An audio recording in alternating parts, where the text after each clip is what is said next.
You didn't come here by accident. You're not awake because you're broken. You're awake because something stayed. You were never taught how to sleep with memory watching, only how to close your eyes and lie. They never asked why you folded your pillow that way, or why silence made your chest feel safer than sound. But here, you're allowed to remember even if you never told a soul. If this feels too familiar, light the candle in your mind. Whisper the year it happened. Someone here remembers with you. You were taught to fear what your body remembered, but nobody warned you that memory has fingers. It doesn't knock, it doesn't ask. It just shows up at 2:47 a.m. with a scene you thought you forgot, the bathroom door you never opened, the older cousin who smiled too long, the sentence you never finished when the priest asked, "Is there anything else?" But you smiled, you took the bread, you swallowed the secret, and later that night, the sweat on your pillow wasn't from dreams, it was from the guilt curling up where comfort should be, because shame sleeps closer than blankets, and it never forgets your name. You always fold the blanket the same way, right over left, like they taught you in boarding school. You say it's comfort, but you know it's not. It's control, it's penance. It's the only thing you can still do with your hands without thinking of her. The bunk was shared once, the breath was shared once, but now, every night you still fold the memory even tighter than the sheet. You swore it was just a stretch, just the way your hips turned beneath the sheet, but her name always slipped behind your teeth. Whenever your thigh brushed the linen too slow, you never meant to think of her that way.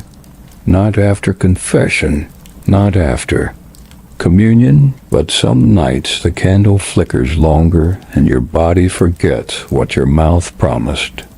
You wake, but only halfway. Your arms are pinned by the blanket, but your thoughts move freely. She's there again, not like the church painted her, but the way you saw her once, dripping rainwater across her collarbone. She kneels by your bed, not praying, just watching, just waiting, just remembering with you.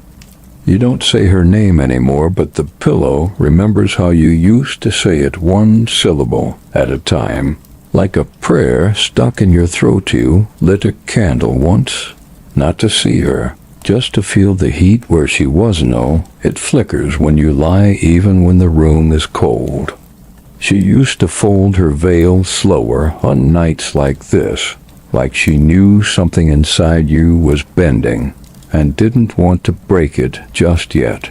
Her knuckles brushed your wrist once, on purpose, you think, but neither of you turned your head, because turning meant truth, and truth wasn't part of the convent's silence.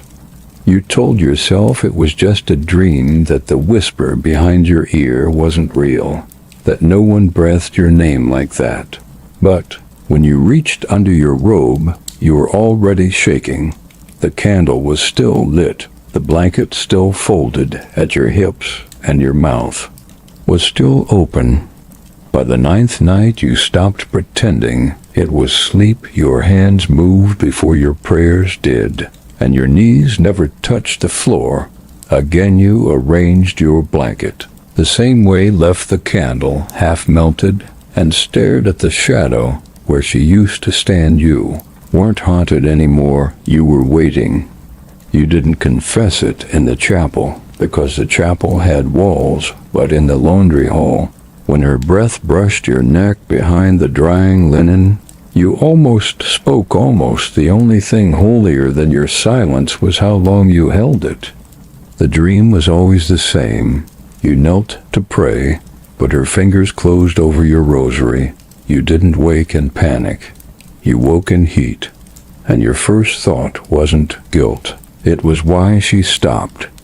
You caught her looking again, not at the crucifix, not at the page, but at you.